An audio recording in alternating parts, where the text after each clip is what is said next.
The void's embrace. The alarm blared, a shriek tearing through the metallic silence of the Stardust Voyager. Commander Elias Vance, already awake and staring into the inky blackness beyond his viewport, felt a chill that had nothing to do with the failing environmental controls.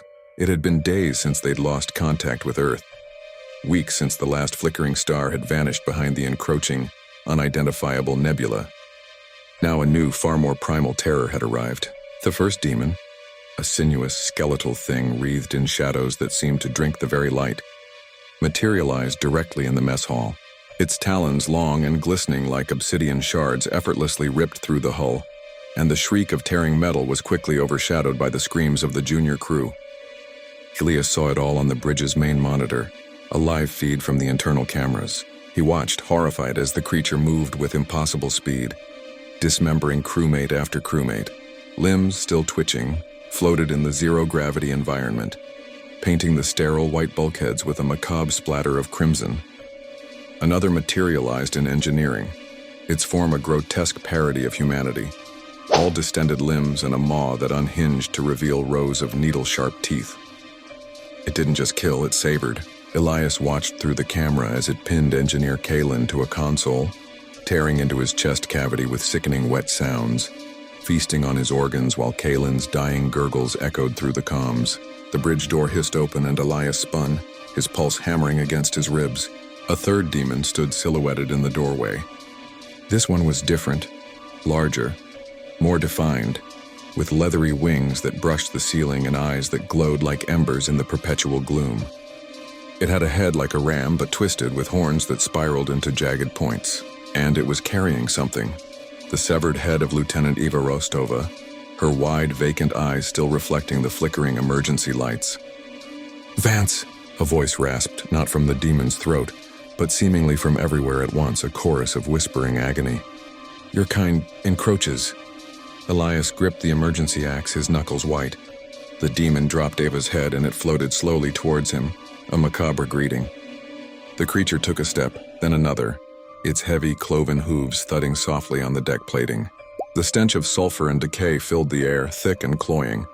"This is our domain now," the voice echoed.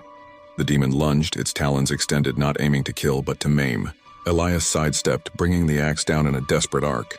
It struck the demon's shoulder, not with a satisfying crunch of bone, but with a sickening squelch, as if he had struck a rotting fruit. Black ichor, hot and corrosive, spurted from the wound, searing his arm through his suit. The demon roared, a sound that vibrated through his very bones, threatening to rupture his eardrums. Its tail, tipped with a barbed stinger, lashed out, catching Elias across the chest. He flew backward, slamming into the control panel, the impact knocking the air from his lungs. The emergency lights flickered, plunging the bridge into near darkness, only the demon's glowing eyes piercing the gloom. He scrambled to his feet, gasping for air, the acrid taste of blood in his mouth.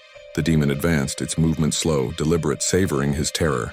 It ripped open his suit with a single swipe, exposing his flesh to the vacuum of space, though the demonic presence seemed to warp the very laws of physics within the ship. 1,000 tiny needles seemed to pierce his skin as the pressure differential began its agonizing work. The demon leaned in close, its putrid breath a physical assault. "You will scream for an eternity," the chorus of voices whispered, "and no one in this cold, dead void will hear you." Then its talons plunged into his abdomen, not slicing, but scooping. Elias felt the agonizing tear as his internal organs were ripped free one by one. His vision swam, a kaleidoscope of red and black. He could feel the cold, sharp points of its claws as they probed, explored, and then tore. The pain was beyond anything he could have conceived, a cosmic agony that consumed his very being. His screams were choked off by the blood bubbling in his throat.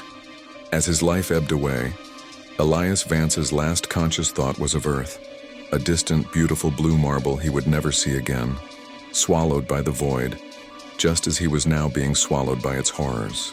The demon's face, a mask of unholy glee, was the last thing he saw before the darkness, absolute and eternal, claimed him.